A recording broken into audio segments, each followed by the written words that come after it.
Puji nama Tuhan ya, karena kemurahan Tuhan kita boleh ada sampai saat ini. Bahkan kita boleh berkumpul tempat ini. Saya percaya setiap kita punya satu kerinduan, yaitu untuk datang memuji dan menyembah Tuhan, bersyukur di hadapannya. Kita akan memulaikan ibadah kita yang diberkati Tuhan pada saat sore hari ini. Nanti dengan kasih Kristus Bapak Beni akan pimpin kita dalam doa.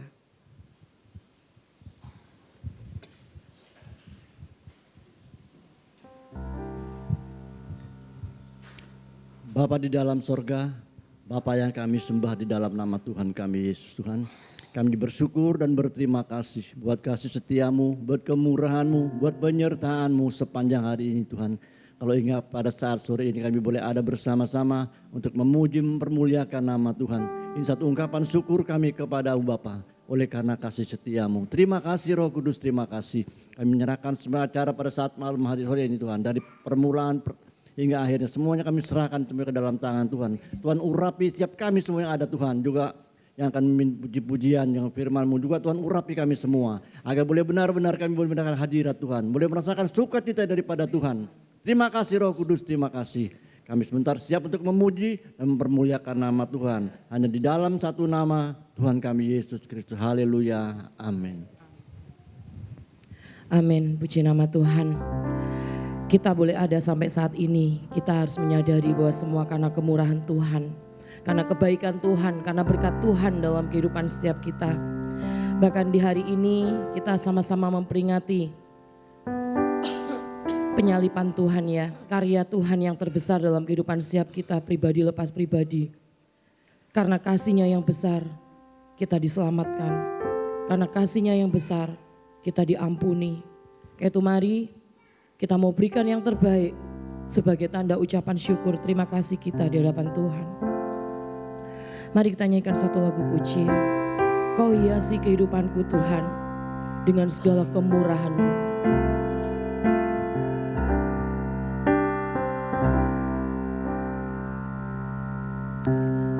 Kau hiasi kehidupanku dengan kemurahan-Mu, amin.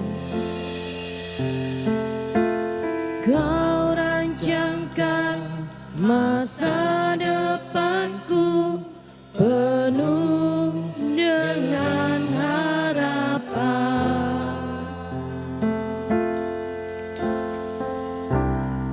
Aku ada saat ini semuanya karena kasih-Mu.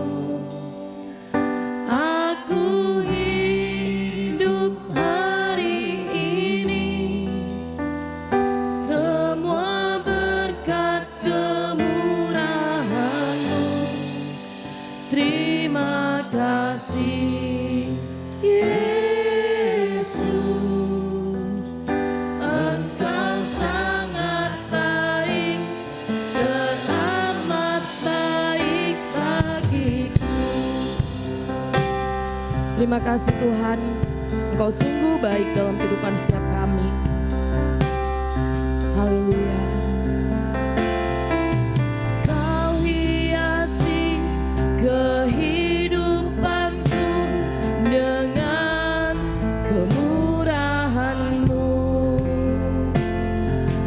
Kau rancangkan masa depanku penuh dengan harapan. Amin, amin. Terima kasih Tuhan. Aku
Kalau kita boleh ada sampai saat ini ya, seperti lagu pujian ini mengatakan, aku ada saat ini, semua karena kasih Tuhan.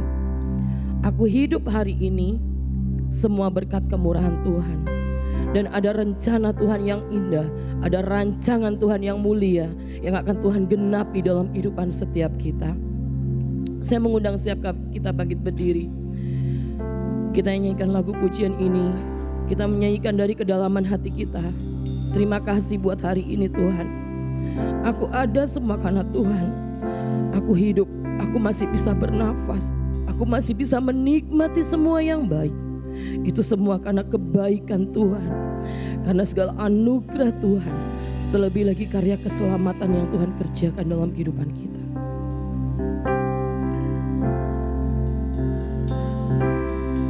Kau hiasi kehidupanku dengan kemurahan-Mu. Kau rancangkan masa depanku penuh dengan harapan. Aku ada saat ini, semuanya karena kasih-Mu. Amin. Aku hidup hari ini, semua berkat kemurahan-Mu. Terima kasih Yesus, Engkau sangat baik, teramat. Aku ada saat ini, semuanya karena kasih-Mu. Aku hidup hari ini, semua berkat kemurahan-Mu. Terima kasih Yesus, Engkau sangat baik, teramat baik bagiku. Sama-sama kita nyanyikan dari kedalaman hati kita. Aku ada saat ini. Terima kasih Tuhan. Inilah bukti pengakuan kami di hadapan-Mu. Kami tidak mampu tanpa Tuhan. Kami bersyukur buat hari yang Kau beri, buat kasih-Mu, buat kemurahan-Mu, buat kebaikan-Mu. Terima kasih Tuhan. Terima kasih Tuhan. Aku ada saat ini, semuanya karena kasih-Mu. Amin. Aku hidup hari ini. Terima kasih Tuhan. Semua berkat kemurahan-Mu. Terima kasih Yesus, Engkau sangat baik, teramat baik. Aku ada saat ini, semuanya karena kasih. Benar Tuhan, terima kasih. Terima kasih Tuhan.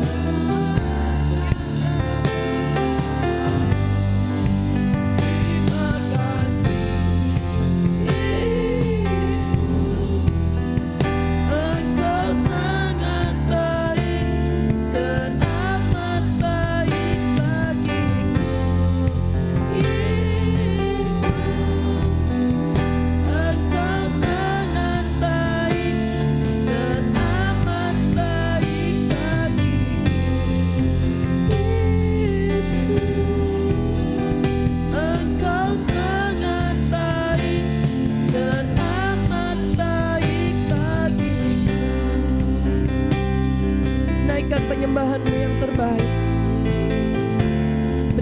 terbaik.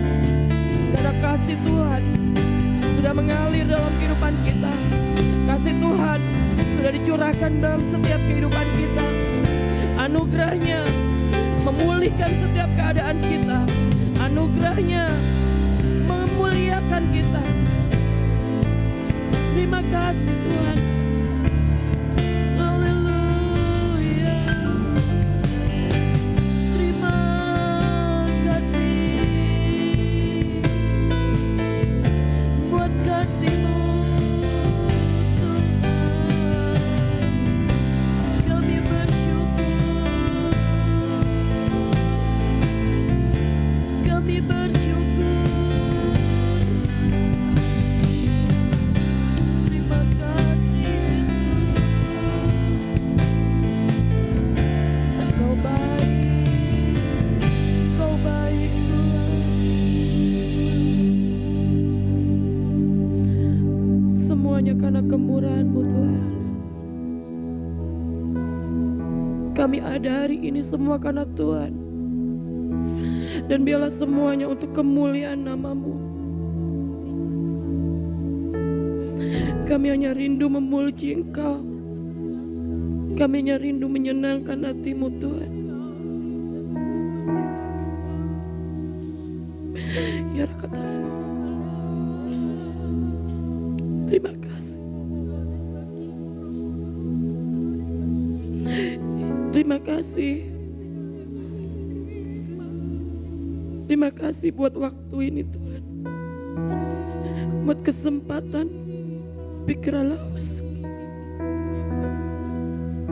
Kau baik.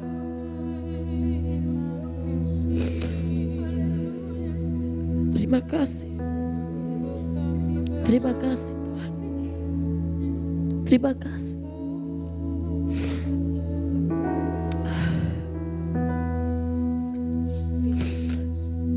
Ku bersyukur Bapa.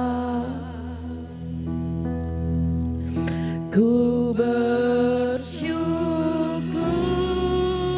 Tuhan. Amin. Buat kasih setia-Mu di dalam hidupku. Ku bersyukur.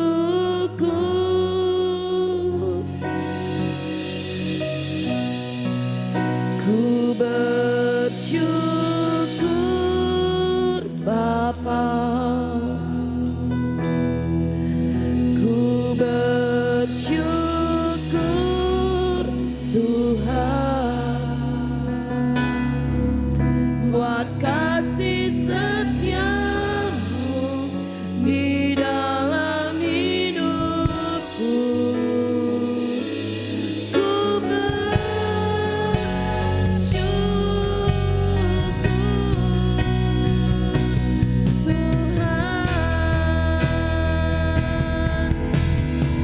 Ku bersyukur Bapa. Amin. Terimalah syukur kami Tuhan. Syukur Tuhan. Buat kasih setia-Mu di dalam hidupku. Ku bersyukur. Amin. Terima kasih. Ku bersyukur Bapa. Ku bersyukur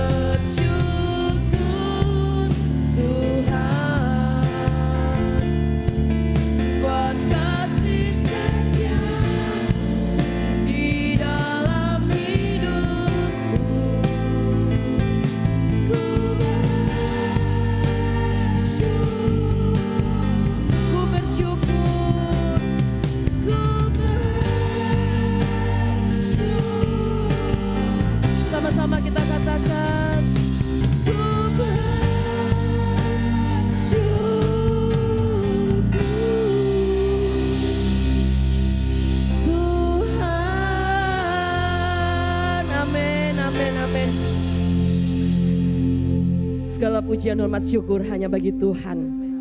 Puji nama Tuhan ya. Sidang jemaat Allah yang berkati Tuhan. Karena kasih Tuhan kita boleh ada sampai saat ini. Amin. Yang merasakan kasih Tuhan, lambaikan tangan. Katakan sama teman kanan kirinya, biar tahu ya. Tuhan Yesus itu baik ya. Tuhan Yesus itu baik. Tuhan Yesus itu baik. Tuhan Yesus baik. Tuhan Yesus baik ya. Tuhan Yesus baik. Kasih Tuhan tidak akan pernah berkesudahan dalam kehidupan setiap kita. Kita nyanyikan lagu pujian ini. Tiada berkesudahan kasih setiamu Tuhan. Engkau sangat baik dalam hidup.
Ya.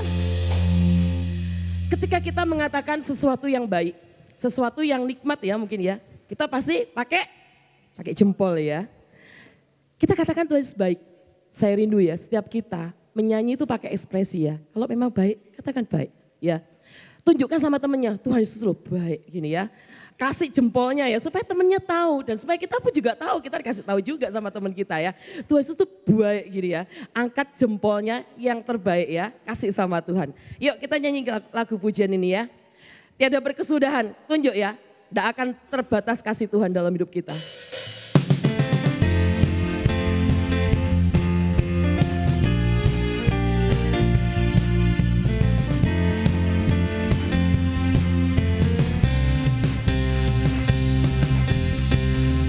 Tiada berkesudahan kasih setiamu Tuhan, selalu baru rahmat-Mu bagiku.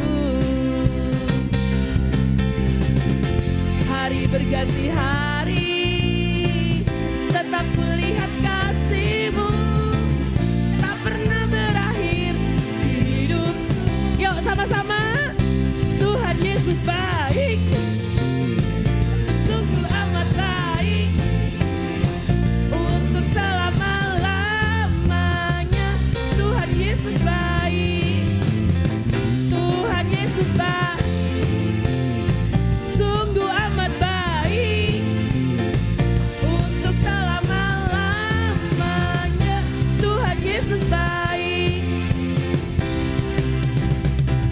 Tiada berkesudahan kasih setiamu Tuhan, selalu baru rahmat-Mu bagiku. Amin.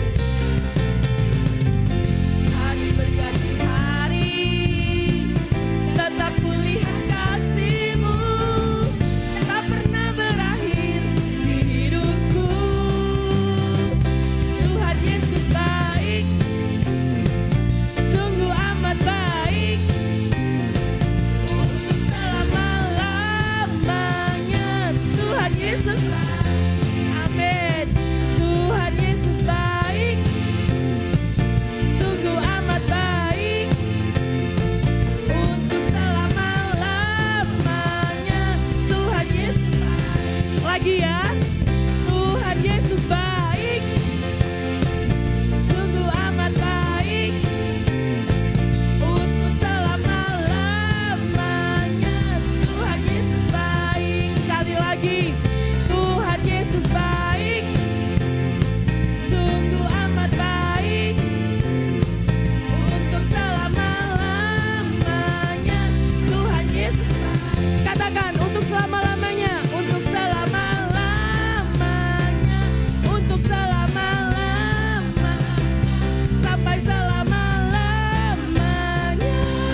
kita yang yakin, percaya dengan iman ya, bahwa kasih Tuhan tidak akan pernah habis. Kasih Tuhan selalu yang terbaik dalam kehidupan kita. Angkat 2 jempol. Sama-sama kita nyanyikan, kita katakan ya. Tuhan Yesus baik. Amin. Puji nama Tuhan, dipersilakan duduk. Luar biasa ya, Tuhan itu sangat mengasihi setiap kita. Kita nyanyikan satu lagu pujian kembali. Tiada yang seperti Engkau. Dan biarlah ini juga menjadi pengakuan kita ya. Gak ada pribadi yang bisa mengasihi kita lebih daripada Tuhan Yesus mengasihi dalam kehidupan setiap kita.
Sebentar ya, ketika saya nyanyi lagu pujian ini ya, secara tiba-tiba, waktu yang lagu pertama dimulai, saya jadi ingat sama suami saya, waktu saya dulu pacaran sama dia ya. Tiada yang seperti Engkau itu kalau ngomong itu rasanya itu, ya apa ya ini, dengan sepenuh hati ya. Kita yakin ya Tuhan itu ada bersama kita ya, beserta kita. Bahkan kita bayangkan aja dia lagi ada di hadapan kita. Kita ini kekasihnya Tuhan ya, ngomong ya dia seperti Engkau gitu ya. Pakai hati ya, pakai senyum gak apa-apa. Senyum sendiri saat ini gak dilarang ya. Kecuali kalau lagi sendirian senyum-senyum lah itu aneh ya. Tapi saat ini kita mau kasih sama Tuhan, kita bayangkan ya. Meskipun mungkin secara kasat mata kita gak lihat Tuhan. Tetapi percayalah Tuhan ada, Tuhan hadir ya. Kita mau bilang tiada yang seperti Engkau Tuhan, Engkau begitu mengasihi aku gitu ya. Sama seperti kita waktu, ingat ya. Mungkin yang kecil-kecil ini masih belum tahu rasanya, tapi kita yang udah berkeluarga, ketika kita pertama kali jatuh cinta, nah seperti itu ya, kita mau ungkapkan seperti itu sama Tuhan. Saya undang setiap kita bangkit berdiri, kita nyanyikan, kita nikmati lagu ini ya, kita nikmati, kita ekspresikan sama Tuhan ya. Bayangkan Tuhan ada di hadapan kita ngomong sambil senyum, sambil kita menikmati kasih Tuhan dalam hidup kita. Tiada yang seperti Engkau.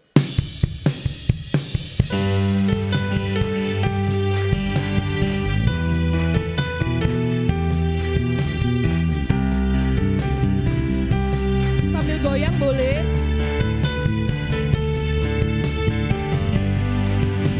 Katakan, tiada yang seperti Engkau. Amin Tuhan. Begitu mengasihiku. Kau Tuhan sanggup menjawab.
Yang siap diberkati Tuhan, angkat tangannya tinggi-tinggi.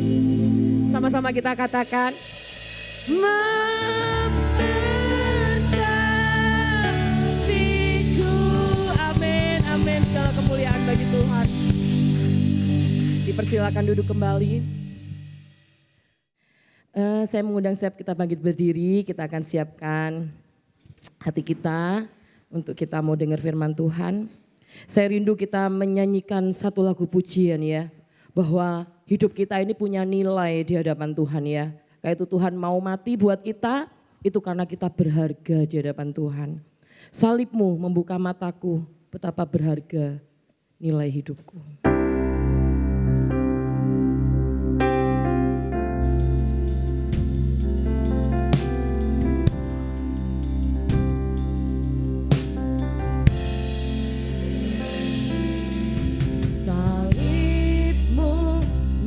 Buka mataku, betapa berharga nilai hidupku.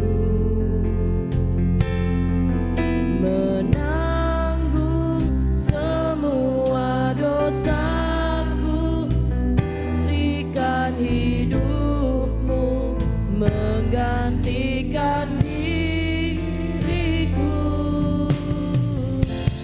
bukan karena perbuatanmu, anugerah yang selamatkanku. Yesus, apa arti hidupku bila kau tak berikan nyawamu yang terbaik tersedia bagiku. Ku bersyukur atas kasih karuniamu. Terima kasih Tuhan. Salibmu membuka mataku, betapa berharga nilai hidupku.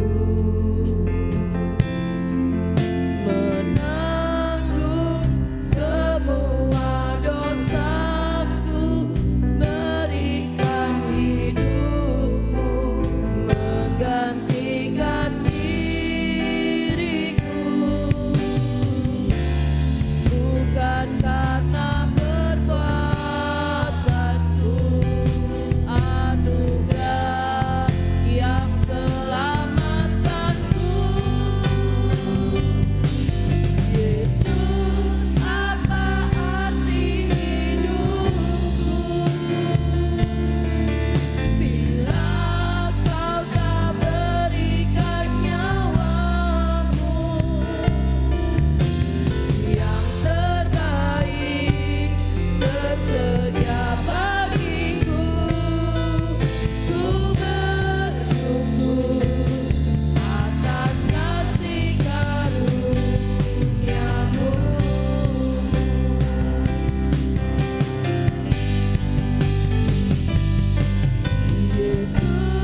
kasih Tuhan.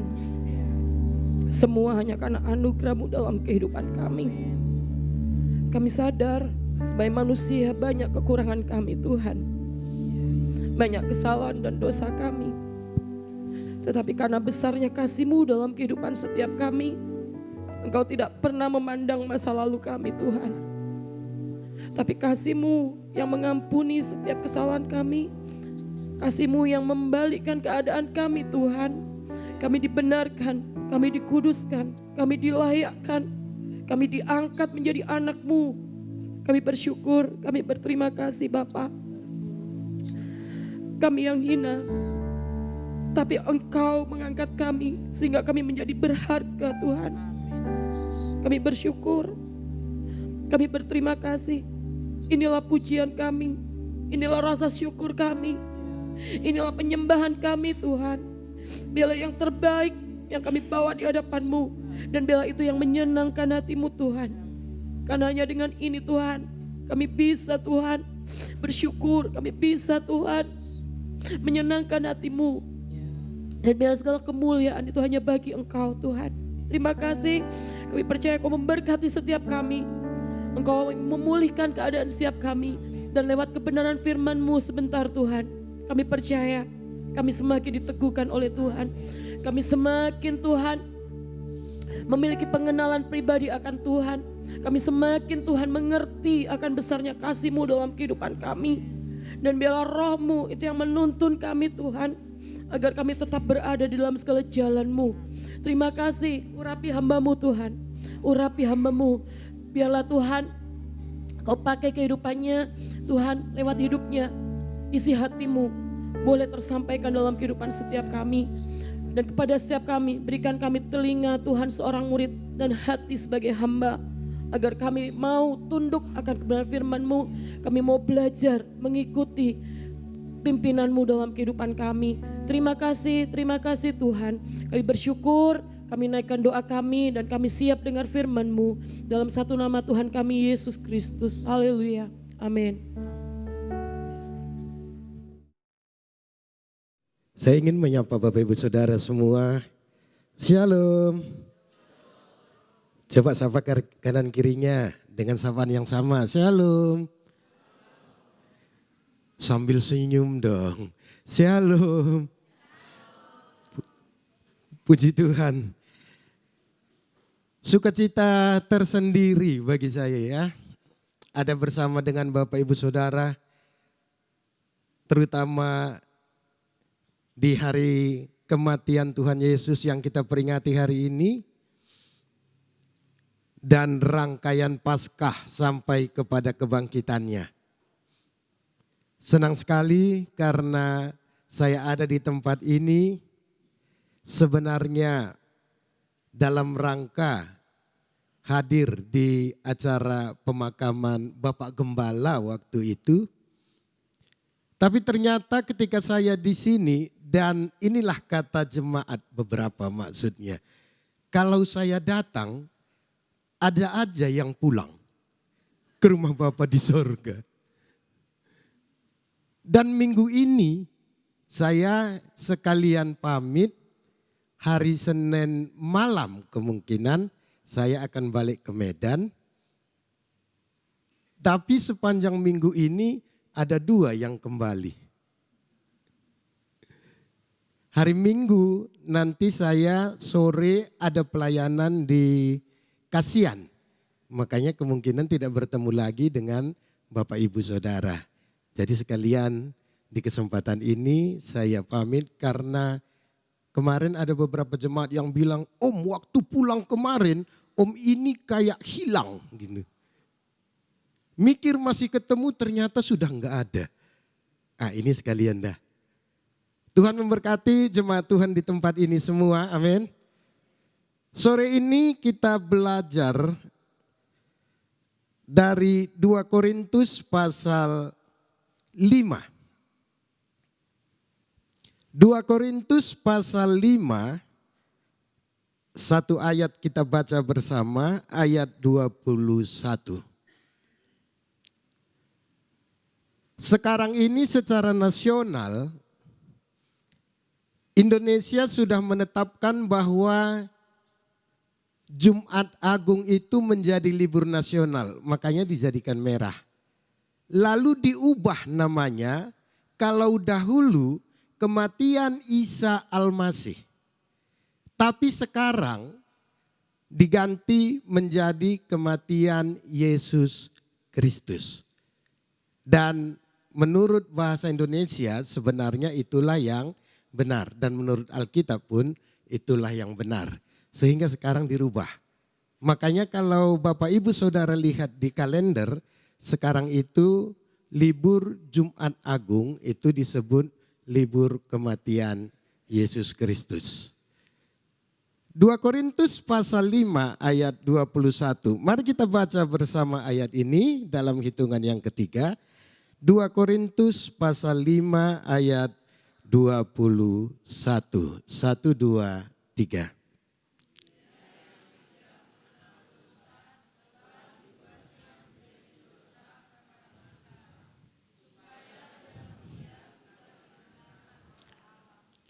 Sekali lagi saya baca, dia yang tidak mengenal dosa.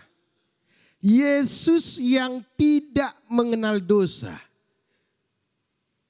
Telah dibuatnya, katanya di sana, dibuat Allah Bapa. Menjadi dosa karena kita. Karena saya. Supaya di dalam dia di situ Yesus lagi, kita dibenarkan oleh Allah. Bapak Ibu Saudara, saya ingin mengurai ayat ini supaya ada pemahaman yang sedikit lengkap bagi kita. Kenapa Yesus harus mati di salib? Kenapa Yesus harus mati di salib? Jadi konsep dari Allah tentang Yesus yang harus mati di salib ini sebenarnya dimulai dari kalimat yang pertama. Dia yang tidak mengenal dosa.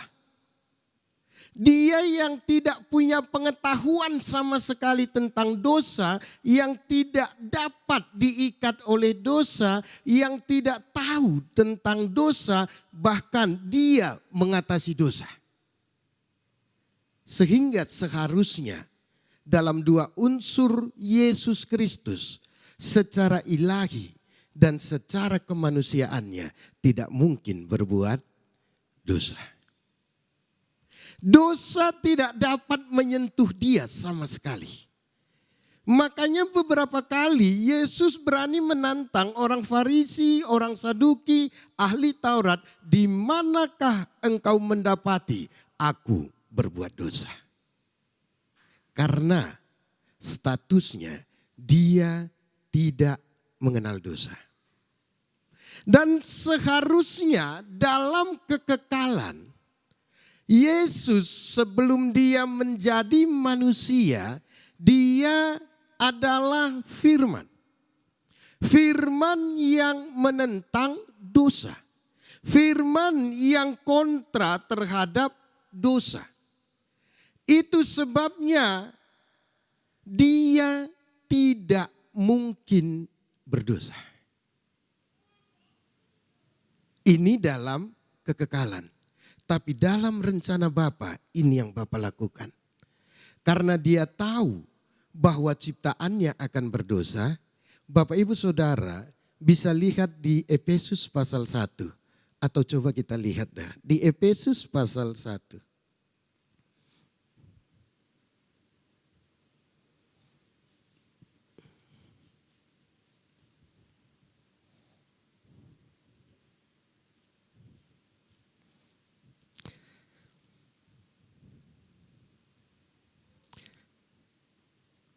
Efesus pasal 1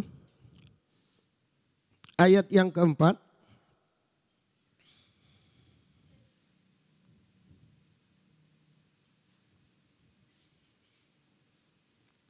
Efesus pasal 1 ayat yang ketiga dan keempat. Terpujilah Allah dan Bapa Tuhan kita Yesus Kristus, yang dalam Kristus telah mengaruniakan kepada kita segala berkat rohani di dalam sorga.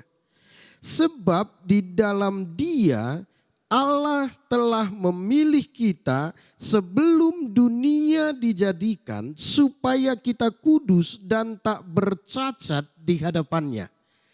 Jadi Bapak Ibu Saudara, dalam rencana keselamatan Allah, Yesus sudah ditakdirkan, Yesus sudah dijadikan agenda tetap Allah bahwa sekali waktu Sang Firman akan menjadi manusia. Untuk apa? Untuk menggenapi rencana keselamatan kekal Allah terhadap ciptaannya yang bernama manusia. Hewan tidak perlu tebusan. Hewan tidak perlu diselamatkan dari dosa. Tapi khusus ciptaan yang bernama manusia, yang dari awal diciptakan segambar sepeta dengan Allah, ketika mereka jatuh ke dalam dosa, mereka membutuhkan karya keselamatan untuk menebus mereka kembali. Itu sebabnya Allah merancang bahwa sekali waktu Yesus harus hadir di dunia. Jadi Dia yang tidak mengenal dosa, yang dari awal memang Dia tidak ada dalam keadaan berdosa sama sekali. Tidak berhubungan sama sekali dengan dosa, karena Dia adalah Allah. Tapi ayat yang kita baca tadi,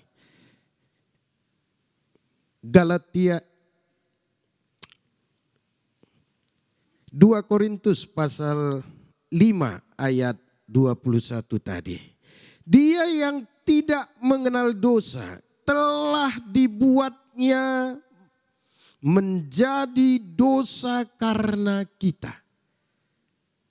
Pernahkah Bapak Ibu berpikir seperti ini? Saya atau Bapak Ibu Saudara tiba-tiba dikenakan satu kasus yang sama sekali tidak ada kita perbuat kasus itu. Lalu ada orang yang dengan sengaja melimpahkan kasus itu menjadi kasus kita. Lalu kemudian kasus itu sampai ke pengadilan. Dan kita dianggap bersalah sepenuhnya atas kasus itu. Walaupun kita tidak perbuat. Bukankah ini menyakitkan sekali sebenarnya? Tapi justru Bapa dalam kasih-Nya, Dia membuat Yesus putra tunggalnya. Dia membuat Yesus anak satu-satunya untuk dijadikan dosa. Tahukah Bapak Ibu Saudara, hal terberat yang Yesus pernah hadapi adalah menghadapi dosa yang harus ditimpakan kepadanya. Itu yang Dia alami di Taman Getsemani. Coba kita baca apa yang dialami oleh Yesus di Lukas pasal 22.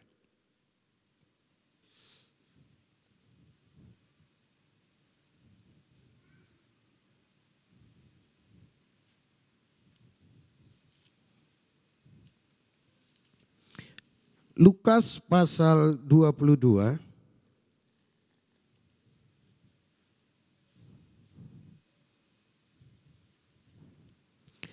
mulai dari ayat 39 sampai 46.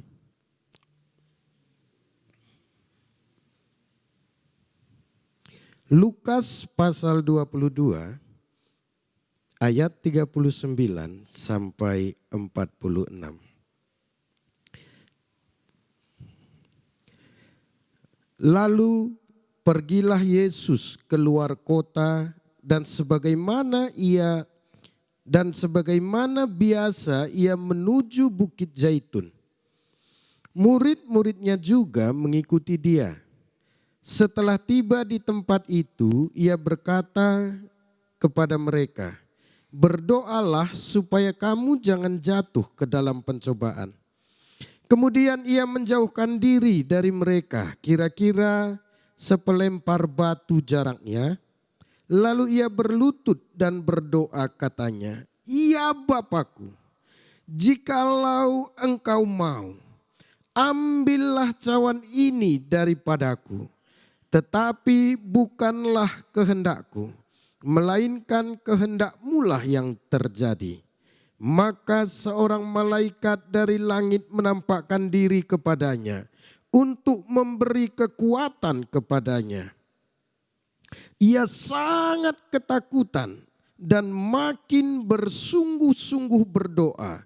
Peluhnya menjadi seperti titik-titik darah yang bertetesan ke tanah.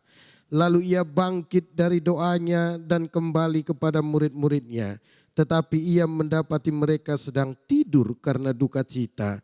Katanya kepada mereka, "Mengapa kamu tidur? Bangunlah dan berdoalah supaya kamu jangan jatuh ke dalam pencobaan." Bapak Ibu Saudara, kalau kita melihat apa yang digambarkan oleh Alkitab, bagaimana kondisi Yesus ketika ada di Taman Getsemani.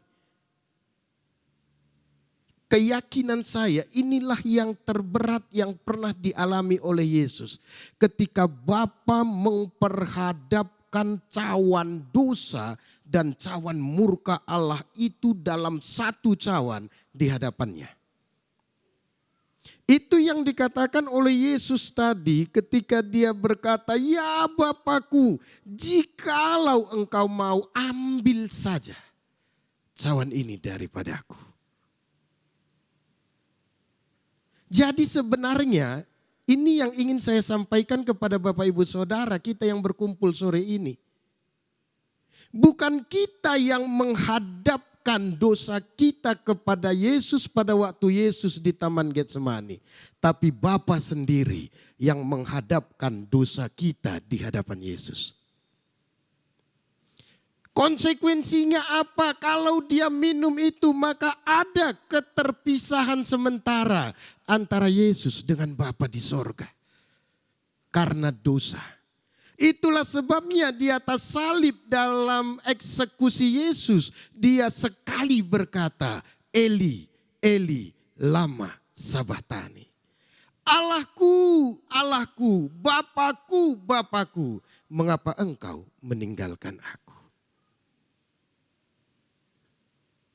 Dalam kealahan, dalam kesatuan mereka, kekekalan mengikat mereka. Tapi pada saat itu dia sedang diperhadapkan oleh dosa yang memperhadapkan Bapa sendiri.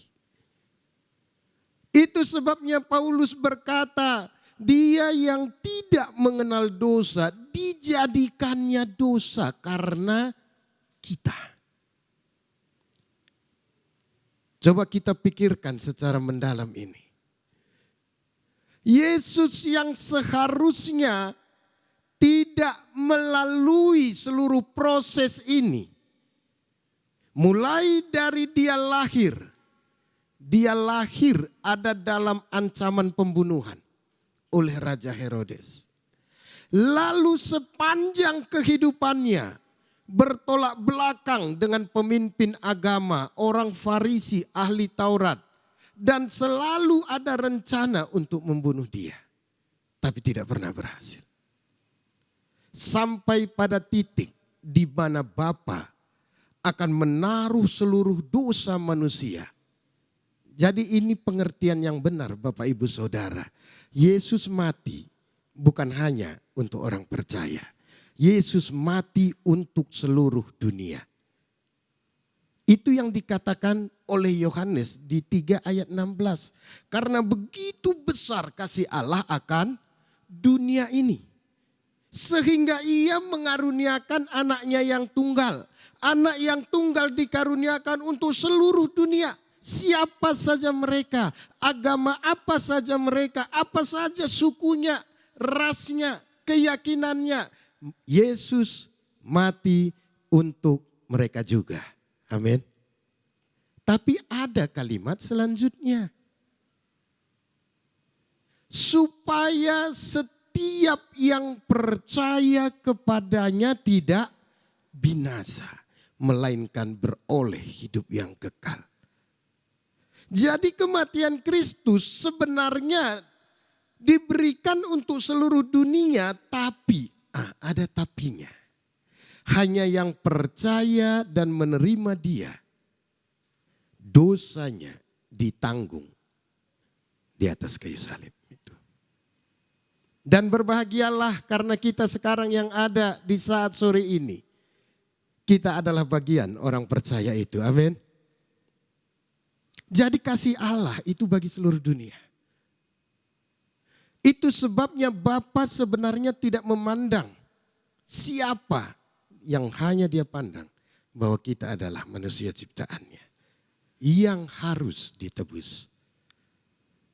Seperti inilah, sekali lagi saya baca Lukas pasal 22 tadi.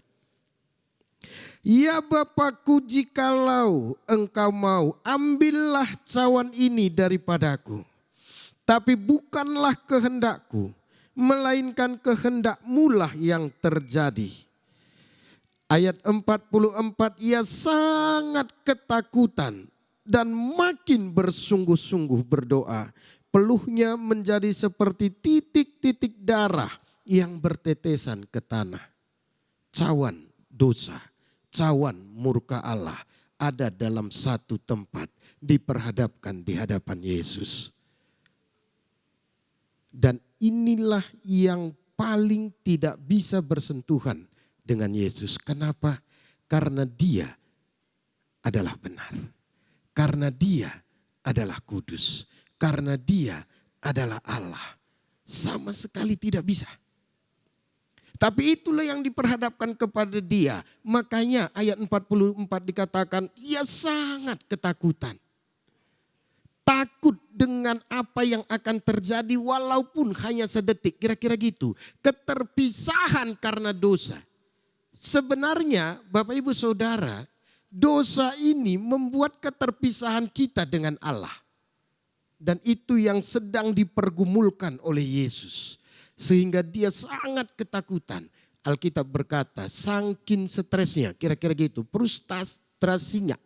Frustrasi itu frustasi gitu. Frustasinya dia mengalami dari pori-porinya itu tetesan darah. Ini sesuatu yang mengerikan sebenarnya dalam kehidupan seorang manusia. Dan ini yang sedang dialami Yesus. Tapi kalimat terakhir dari Yesus berkata, bukan kehendakku yang jadi, tapi biarlah kehendak Bapa yang jadi. Lalu Dia minum cawan itu. Sebagai simbol Dia memikul seluruh dosa umat manusia. Itu sebabnya Paulus mencatat di 2 Korintus pasal 5 ayat 21 tadi. Supaya dalam Dia kita dibenarkan oleh Allah. Jadi bagaimana prosesnya kita yang tadinya berdosa dan diperhitungkan sebagai dosa yang seharusnya terhukum di hadapan Bapa, sekarang melihat Yesus yang mengangkut dosa kita, kita dibenarkan di dalam Dia oleh Allah. Saya ingin mengajak Bapak Ibu Saudara untuk melihat ayat ini. Di surat Petrus menjelaskannya.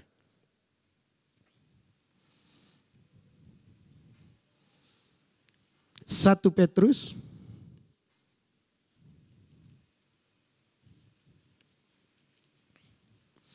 pasal 2. 1 Petrus pasal 2 ayat 24.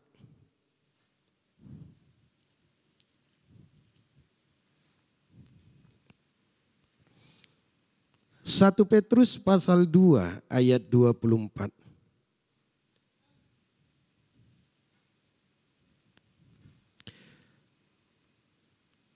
Ia sendiri telah memikul dosa kita di dalam tubuhnya di kayu salib, supaya kita yang telah mati terhadap dosa hidup untuk kebenaran. Dia sendiri telah memikul dosa kita di dalam tubuhnya yang tersalib. Jadi proses mulai dari ketika dia ada di Taman Getsemani, ketika dia menyelesaikan urusan dosa manusia dengan Bapa dan dia mengambil keputusan untuk meminum cawan itu. Di sana ada murka Allah yang seharusnya ditimpakan kepada manusia. Tapi di balik itu juga ada kasih Bapa yang ditimpakan kepada Yesus atas umat manusia. Dua hal ini saling bertentangan di dalam diri Bapa. Di dalam diri Allah. Allah yang benar harus menghukum dosa.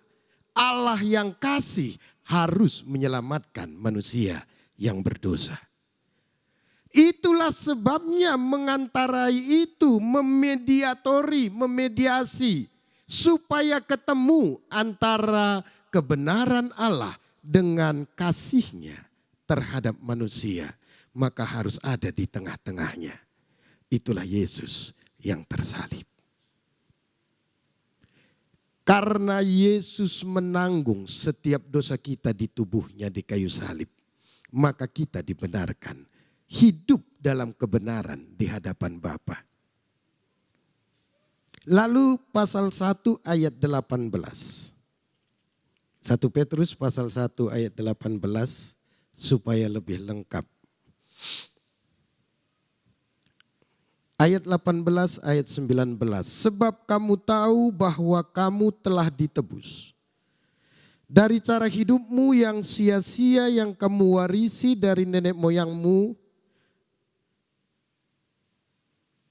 Itu bukan dengan barang yang fana, bukan pula dengan perak atau emas, melainkan dengan darah yang mahal, yaitu darah Kristus yang sama seperti darah anak domba yang tak bernoda dan tak bercacat.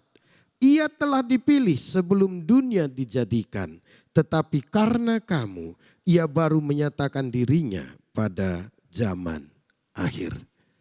Bapak Ibu Saudara, untuk kita benar di hadapan Bapa atas seluruh dosa yang telah kita perbuat, Yesus harus mati menjadi tebusan bagi dosa kita. Tebus artinya dibeli, kan gitu. Dibeli kembali. Sama seperti kalau kita, tapi jemaat Tuhan di tempat ini jarang sih ya, berurusan dengan penggadaian. Dibuat di sana slogannya, mengatasi masalah tanpa masalah. Yakinlah, gadaikan di sana pasti bermasalah. Kan gitu.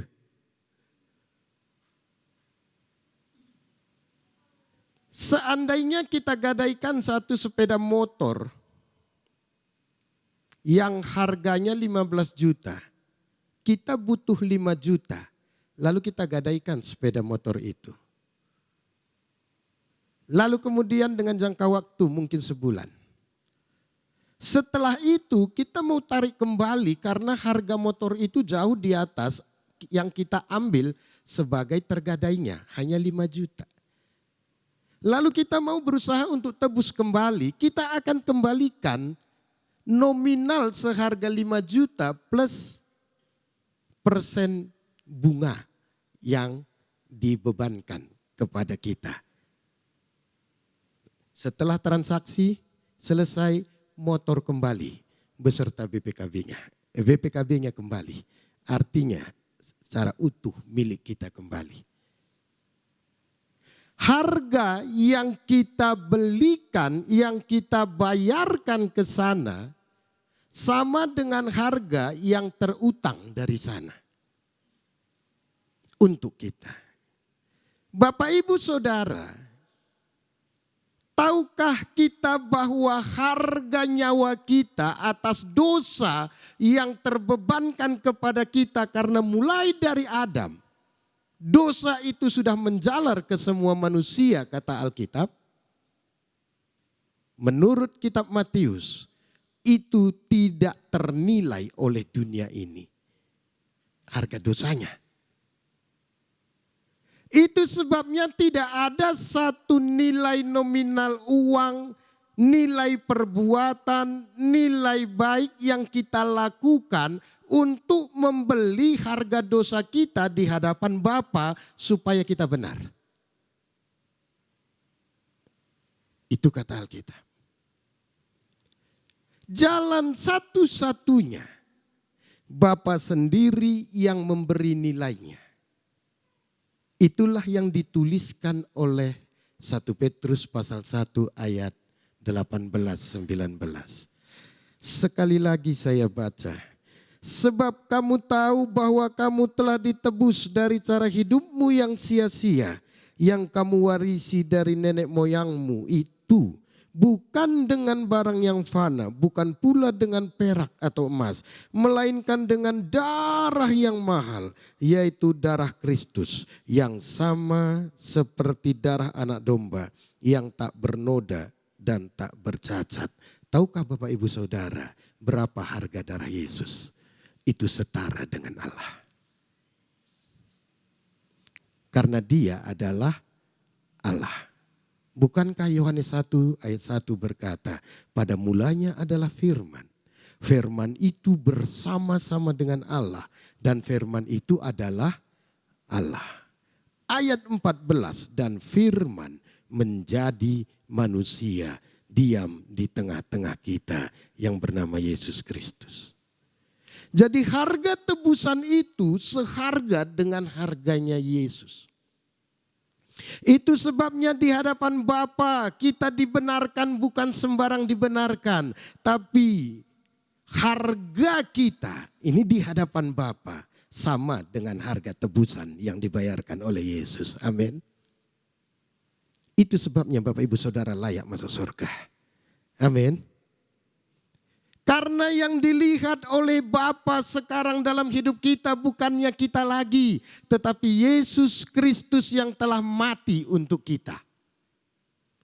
Itu sebabnya ketika Bapa melihat kita, pada waktu penghakiman tiba, yang dia lihat apakah kita ada dalam Yesus atau tidak. Apakah kematian Yesus atas dosa itu kita sia-siakan atau tidak?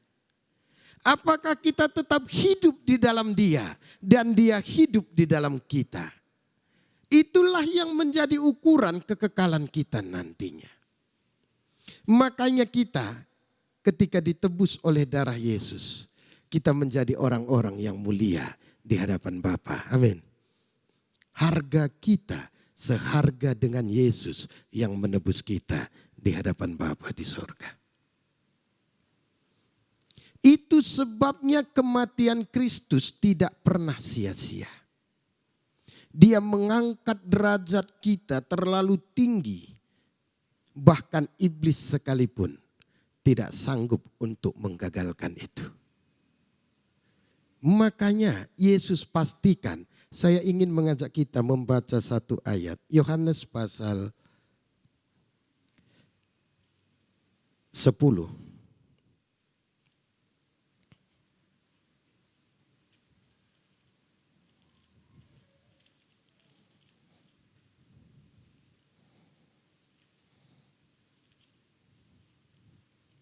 Yohanes pasal 10 ayat 28.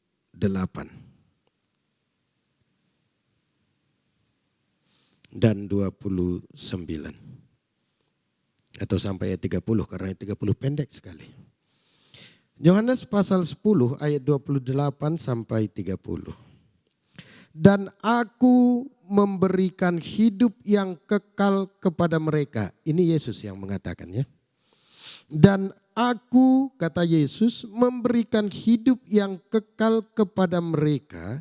Dan mereka pasti tidak akan binasa sampai selama-lamanya. Dan seorang pun tidak akan merebut mereka dari tanganku. Bapakku yang memberikan mereka kepadaku lebih besar daripada siapapun, dan seorang pun tidak dapat merebut mereka dari tangan Bapa. Aku dan Bapa adalah satu. Ini jaminan Yesus atas hidup kita. Makanya sama seperti Ko Anen tadi bilang, pasti. Amin. Pas.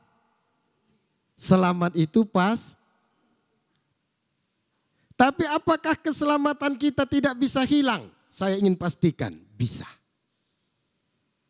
Tapi dari pihak Allah, jaminannya, garansinya, ini dari pihak Allah. Pasti selamat. Tapi saya sudah sampaikan tadi, Bapak Ibu Saudara, selama ada di dalam Kristus, garansi itu tetap berlaku. Tapi begitu kita keluar dari Kristus, dari kasih karunia Allah, kita sendiri yang menghapus garansinya. Kita sendiri yang mencoret ulang perjanjiannya.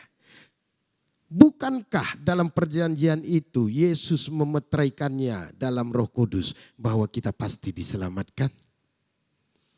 Tapi ketika kita keluar dari kasih Kristus, artinya kita mencoret ulang perjanjian itu.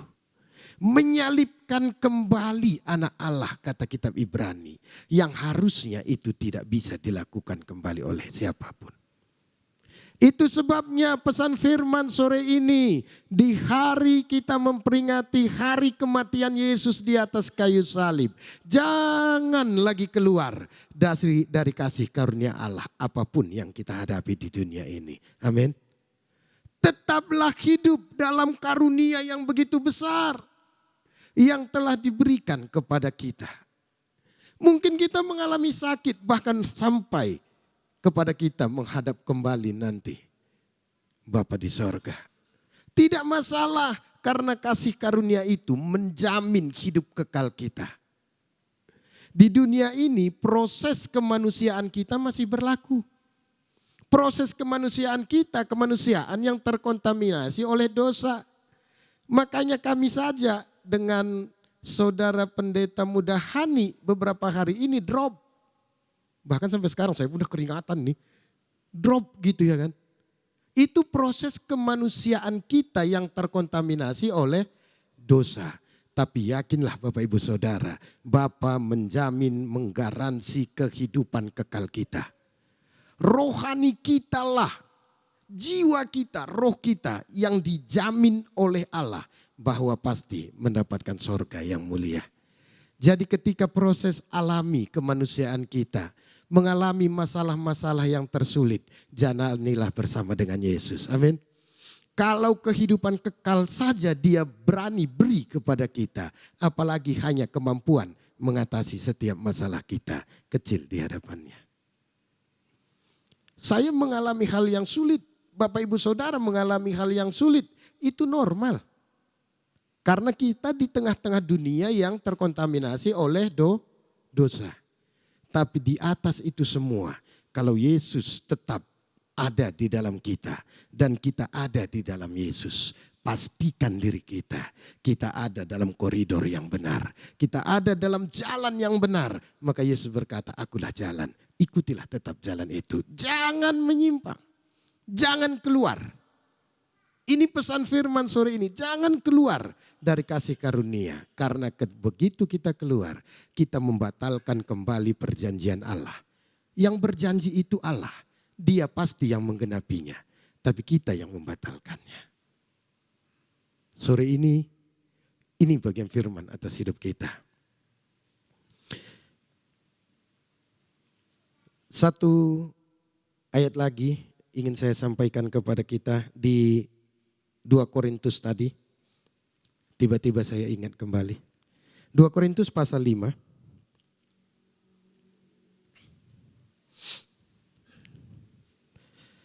Dari ayat 18, ayat 19, dan ayat 20.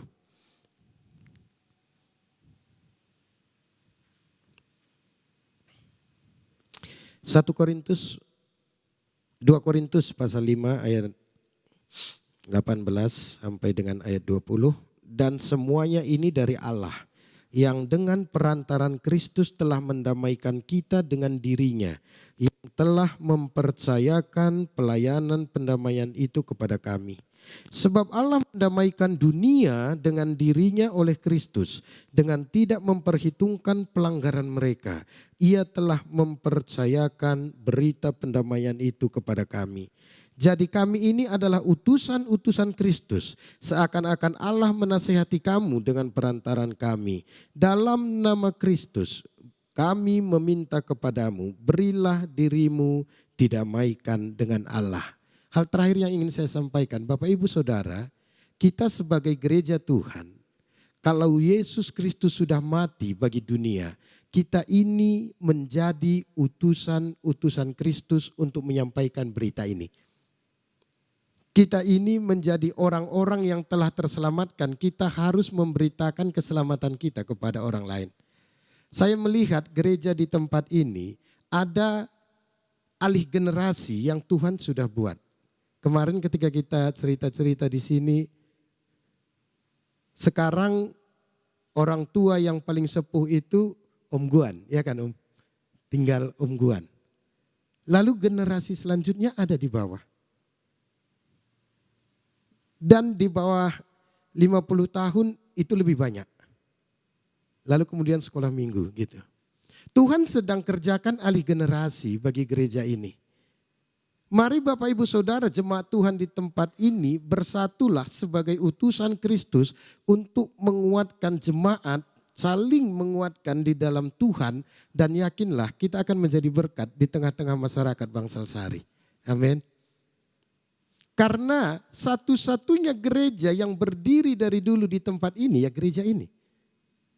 Kitalah yang seharusnya menjadi utusan Kristus sebagai pendamai-pendamai bagi masyarakat. Artinya pembawa damai ketika mereka melihat kita ada kedamaian yang mereka terima dari kehidupan kita. Bukan sebaliknya gitu. Makanya mereka dapat percaya kepada Kristus. Tuhan yang akan mengerjakan karyanya bagi mereka. Saya percaya waktunya tiba. Apa yang tidak mungkin bagi manusia, mungkin bagi Allah untuk mengerjakan keselamatannya. Dan itu tidak bisa terkadang dinalar oleh akal kita. Itu sebabnya gereja Tuhan di tempat ini, jemaat Tuhan, kita semua yang ada di tempat ini, mari kita bangun bersama, amin. Mari kita hidup memperkuat. Masalah di tengah jemaat mungkin saja bisa terjadi, tapi bukan itu yang menjadi hal yang memisahkan kita dari kasih Kristus. Mari hidup dalam kedamaian bersama dengan Tuhan. Tuhan kiranya menolong kita, Tuhan kiranya memberkati kita. Saya percaya Tuhan akan mengerjakan sesuatu yang luar biasa dari gereja Tuhan di tempat ini, di tahun-tahun ini. Tuhan memberkati kita semua. Kita akhiri pemberitaan firman ini dengan menaikkan satu pujian kepada Tuhan.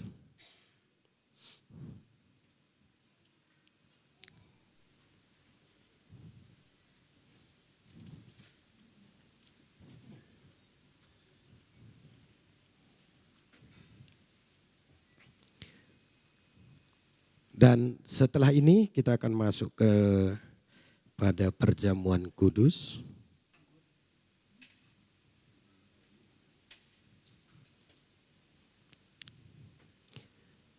Untuk ibadah kenaikan kematian Kristus sore ini, saya didaulat untuk memimpin perjamuan kudus. Jadi saya akan langsung memimpinnya untuk sore ini. Mari kita nyanyikan satu pujian. Tak terukur kasih-Mu Yesus.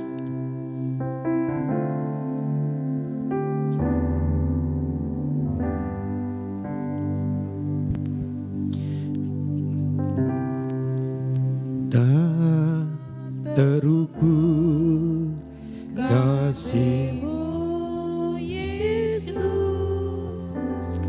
Kau telah mati gantikan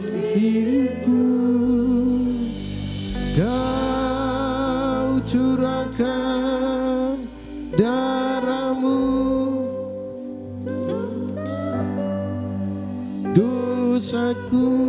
Kita coba cari kunci yang pas. Telan ketikian. Tak terukur kasihmu Yesus.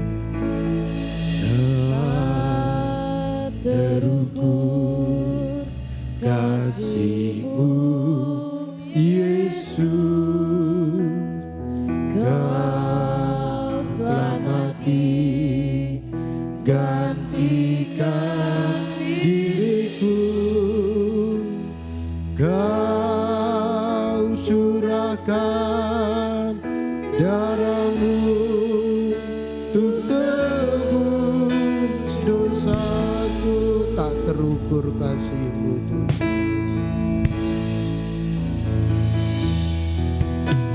Tak terukur kasihmu Yesus. Kau telah mati, gantikan diriku. Kau curahkan darahmu untuk tebus dosa. Layaklah Kau Tuhan, dipuji dan disembah dengan segenap hatiku. Layaklah Kau Tuhan, dipuji dan disembah dengan segenap jiwa raga. Kita nyanyikan sekali lagi, tak terukur kasih. Tak terukur kasihmu Yesus. Kau telah mati, gantikan diriku. Kau curahkan darahmu untuk tebus dosa. Layaklah Kau Tuhan, dipuji dan disembah dengan segenap hatiku. Layaklah Kau Tuhan, dipuji dan disembah dengan segenap jiwa ragaku. Dengan segenap jiwa ragaku. Mari kita tundukkan kepala. Coba kita merenung sejenak. Di momen kita memperingati Yesus mati di kayu salib saat malam ini. Adakah kita selama ini jauh dari Dia dan merasa diri kita tidak dekat lagi, bahkan ada di dalam Dia? Adakah kita mengalami persekutuan yang renggang dengan Dia, yang membuat terkadang kita menganggap Tuhan tidak adil dalam hidup kita, yang menganggap terkadang kita merasa Tuhan itu jauh dari kita? Malam ini firman Allah mengingatkan kita bahwa kita dibenarkan oleh kematiannya. Dia yang seharusnya tidak mengenal dosa dan tidak pernah bersentuhan dengan dosa, tapi dibuat Bapa. Dia dijadikan dosa karena pelanggaran kita, supaya kita dibenarkan di dalam Dia. Dan ketika kita sudah benar, kita dipersekutukan dengan Dia. Dia ada di dalam kita, kita ada di dalam Dia. Dia dan Bapa adalah satu. Maka kita bersatu dengan Bapa di sorga. Bukankah itu predikat tertinggi yang ada dalam kehidupan kita sebagai orang percaya? Yang melayakkan kita untuk masuk dalam kerajaan-Nya di sorga. Bukan karena kita, sama sekali bukan karena kita. Tapi karena Yesus yang membenarkan kita. Itu sebabnya malam ini mari introspeksi diri kita. Mari koreksi kehidupan rohani kita. Kembalilah kepada Dia jika kita merasa jauh dari Dia. Kembalilah dalam persekutuan yang intim dalam hadirat-Nya. Sehingga kita akan hidup di jalur kebenaran, jalur kehidupan dalam Tuhan Yesus Kristus yang mati tersalib bagi kita. Bapa dalam sorga, hamba-Mu telah selesai berbicara menyampaikan firman-Mu. Mari Engkau yang beracara selanjutnya, yang berkarya sepenuhnya. Saat kami memperingati kematian Yesus Kristus Tuhan kami di atas kayu salib. Saat kami mengingat kembali bagaimana pengorbanan Yesus, penderitaan yang dialami oleh Yesus, mulai dari Taman Getsemani sampai ke Bukit Golgota, bahkan sampai dikubur. Begitu banyak penderitaan yang dialami, begitu banyak hal yang menyakitkan. Engkau diolok, engkau diludah, engkau dimahkotai duri. Engkau dicambuk, darah tertumpah, bilur-bilur Yesus habis tercambuk. Itu semua karena menanggung memikul dosa kami Tuhan. Malam ini kami kembali kepada Engkau seutuhnya Tuhan.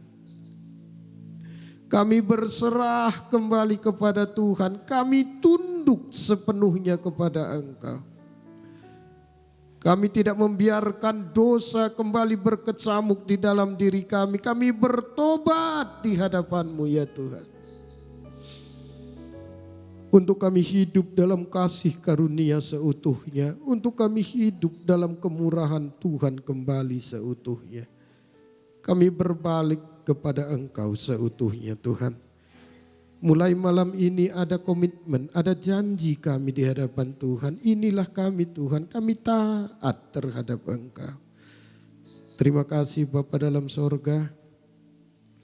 Buat berita firman Allah yang kami telah terima malam ini. Dan biarlah firman itu termeterai dalam hidup kami. Terima kasih Tuhan. Kami bersyukur karena Tuhan baik bagi kami.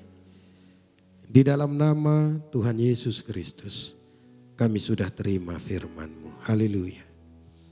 Amin. Kita akan masuk kepada perjamuan kudus. Kita persiapkan hati kita. Masih ada Bapak Ibu Saudara yang belum menerima? Saya sendiri belum menerima.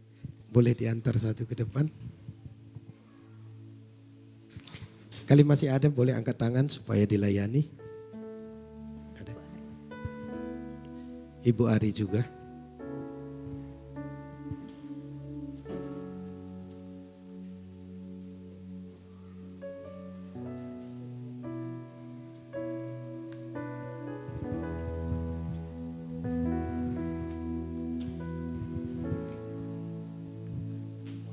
Bapak Ibu Saudara, untuk membuka perjamuan ini yang ada rotinya sebelah atas dibuka dulu, jangan yang sebelah bawah.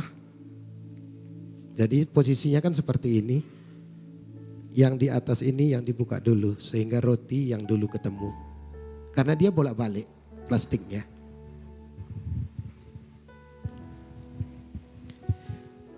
Kalau sudah mendapat semuanya mari kita berdiri. Kita akan hormat di hadapan Tuhan. Mari angkat roti yang sudah kita terima. Alkitab berkata ini sebagai tubuh Kristus yang terpecah bagi kita. Ini sebagai tubuh Kristus yang kita nikmati dalam persekutuan dengan Dia. Itu sebabnya dalam perjamuan kudus seperti ini. Mari dari hati kita berkata, inilah persekutuan antara tubuh Kristus dengan saya. Saya akan membacakan 1 Korintus pasal 11 ayat 23 sampai 24. Sebab apa yang telah kuteruskan kepadamu, telah aku terima dari Tuhan, yaitu bahwa Tuhan Yesus pada malam waktu ia diserahkan, mengambil roti dan sesudah itu ia mengucap syukur atasnya. Ia memecah-mecahkannya dan berkata, inilah tubuhku yang diserahkan bagi kamu. Perbuatlah ini menjadi peringatan akan aku. Mari kita makan roti ini sebagai peringatan pengorbanan Yesus atas kita sambil mengucap syukur dalam nama Yesus.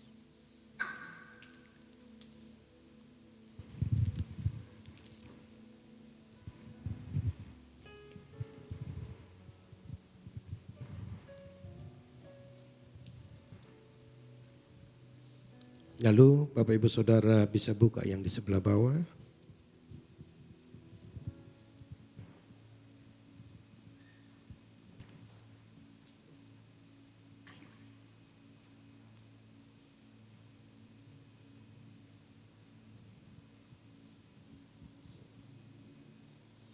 Terima kasih Tuhan atas tubuh-Mu bagi kami. Terpujilah.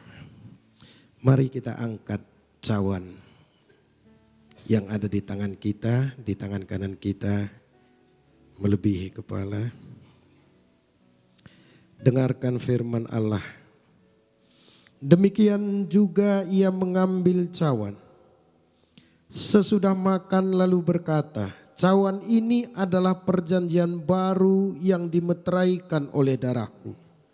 Perbuatlah ini setiap kali kamu meminumnya menjadi peringatan akan aku. Sebab setiap kali kamu makan roti ini dan minum cawan ini, kamu memberitakan kematian Tuhan sampai ia datang.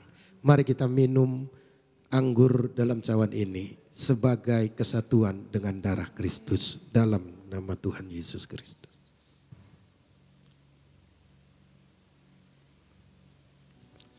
Haleluya, haleluya, haleluya. Mari kita menaikkan doa syukur kita di hadapan Tuhan.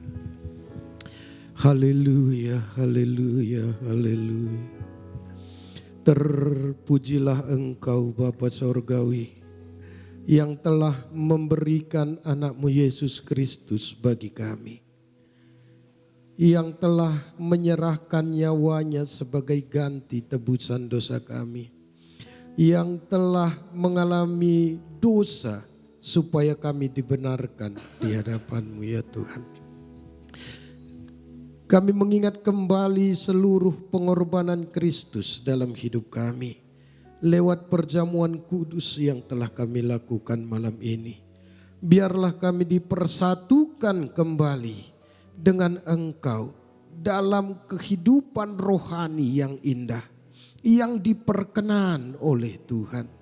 Kami akan berjalan bersama Engkau di hari-hari yang kami lalui. Terpujilah Engkau Bapa dalam sorga. Kami selesaikan perjamuan kudus pada saat malam ini.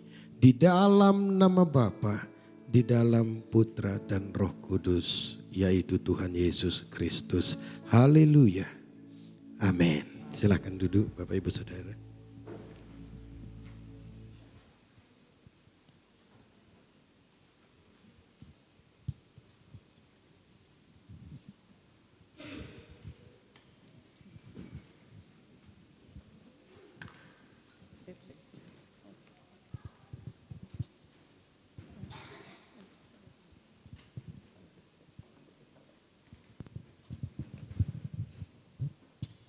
Puji nama Tuhan, kita sudah diberkati lewat kebenaran firman Tuhan dan perjamuan asa yang kudus.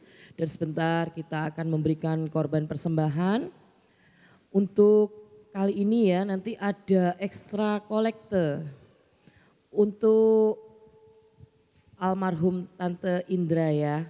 Nanti dari gereja, dari kita, jemaat semua akan membantu untuk biaya penguburan ya. Untuk tanah kuburan dan biayanya nanti ditanggung dari pihak gereja. Kayak itu mari kita sama-sama saling menopang satu dengan yang lain, semuanya kita kerjakan untuk Tuhan ya. Terima kasih, selamat memberi, Tuhan Yesus memberkati. Nanti yang ekstra kolekte nanti pakai amplop. Yang pakai amplop itu yang untuk ekstra kolekte ya, yang untuk almarhum Tante Indra. Kita nyanyikan pujian Kasih Allah tak berkesudahan.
Buat persembahannya, puji nama Tuhan, kita akan mengakhiri ibadah kita yang berkati Tuhan. Kembali saya mengundang siap kita bangkit berdiri. Segala puji syukur bagimu, ku tinggikan namamu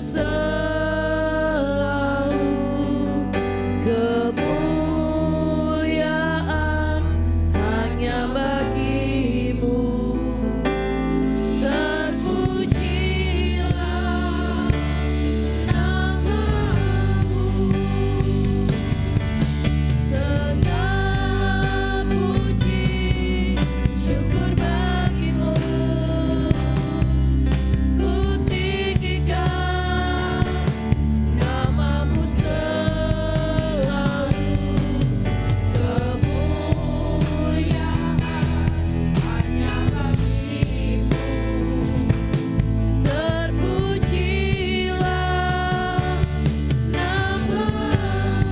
terpujilah,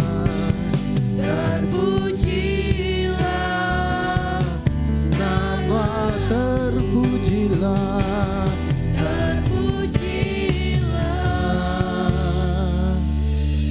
nama. Mari berikan tepuk tangan yang paling meriah bagi Tuhan kita Yesus Kristus.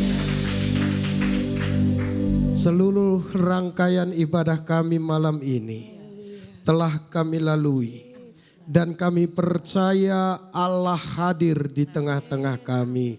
Allah mengerjakan karya keselamatan itu sampai tuntas atas hidup kami. Terima kasih Tuhan. Kalau sebentar kami akan kembali ke rumah kami masing-masing. Kiranya perlindungan, penyertaan, pemeliharaan Allah berlaku atas setiap hidup kami. Supaya apa yang telah Kristus kerjakan bagi kami tidak sia-sia. Pengharapan kami kepada Engkau semakin diperteguhkan dalam kami menjalani hari-hari kami selama kami ada di dunia ini. Terpujilah nama Bapa di dalam sorga. Kiranya kami menerima berkat Allah saat sore ini sebelum kami pulang ke rumah kami masing-masing. Mari tengadahkan kedua belah tangan kita di hadapan Bapa di sorga. Tuhan memberkati engkau dan melindungi engkau. Tuhan menyinari engkau dengan wajah-Nya dan memberi engkau kasih karunia. Tuhan menghadapkan wajah-Nya kepadamu dan memberi engkau damai sejahtera. Sebab itu kekasih-kekasih Tuhan, marilah kita pulang ke rumah kita masing-masing dengan membawa berkat dari Allah Bapa, kasih sayang dari Tuhan kita Yesus Kristus, dan persekutuan lewat karya Roh Kudus atas hidup kita. Terimalah berkat ini dalam ucapan syukur di dalam nama Tuhan Yesus Kristus. Haleluya. Mari kita semua berkata amin. Tuhan Yesus memberkati.